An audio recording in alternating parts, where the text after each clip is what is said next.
The Gun-Free Schools Act is a federal requirement on school districts to obtain a gun-free position that requires zero-tolerance policies. This policy includes a minimum of 1-year expulsions from school for gun possession in exchange for federal funds for district schools. Due to recent events, America saw the issue of having armed weapons around schools and the trauma it brought to the children in the country. The Gun-Free Schools Act of 1994 was made under the Clinton administration as a response to the increasing levels of gun violence in our schools. This act focuses on student behavior, penalizing students in an attempt to discourage them from bringing and possessing firearms on school property. Not only does this policy underline school, but it also highlights the term school to umbrella socials that are school-sponsored events and activities that may be held on school grounds as well. The Gun-Free Schools Act may demonstrate public safety, but the United States citizens sought out issues against this policy. This is because, according to the Constitution, the federal government does not have jurisdiction over certain things, one of which being schools. While Clinton sought out to make this policy nationwide, citizens felt like Congress was taking away the state's power because schools are in the power of the state. In the United States versus Lopez case in the Supreme Court, Alfonso Lopez brought a weapon to his school and was arrested under the Texas law. The federal government charged him with violating the Gun-Free Schools Act.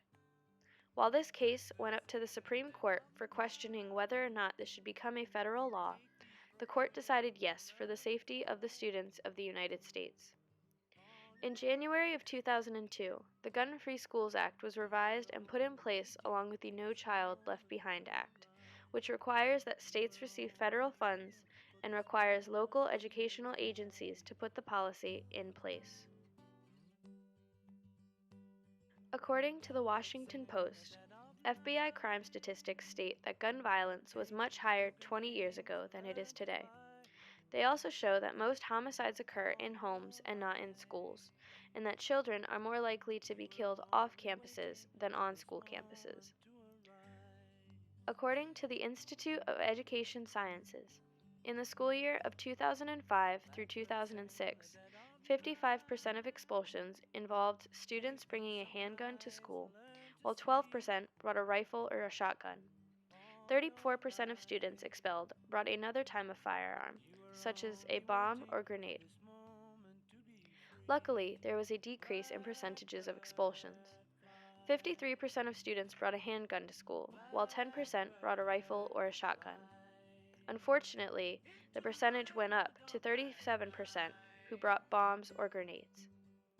After recently looking at lists of school shootings, most have been performed by a student who has felt victimized by other students and has targeted them. Those who are wounded and killed are more likely to be students than teachers. Blackbird fly. Unlike the United States, Israel has extremely strict anti-gun laws. After an attack by the Palestine Liberation Organization that was aimed for an Israeli school but was closed during Passover in 1974. When they realized that the schools were closed, they attacked several people in nearby apartments. After a long debate about how to keep students and teachers safe in the area, the government allowed Army reservists to keep their weapons with them. Handgun permits were handed out to teachers and kindergarten nurses to protect the students, and shifts were made with the Army reservists with clean records to carry a gun with them while keeping watch on the children for their safety in case of an attack. The Gun-Free Schools Act does not tolerate students who bring armed weapons onto school property. The only people who fear their children going to school are the parents who drop them off and see them at the end of the day when they pick them up. After recent school shootings, parents, government officials, and our country mourn the loss of the students and teachers that were victims in these shootings.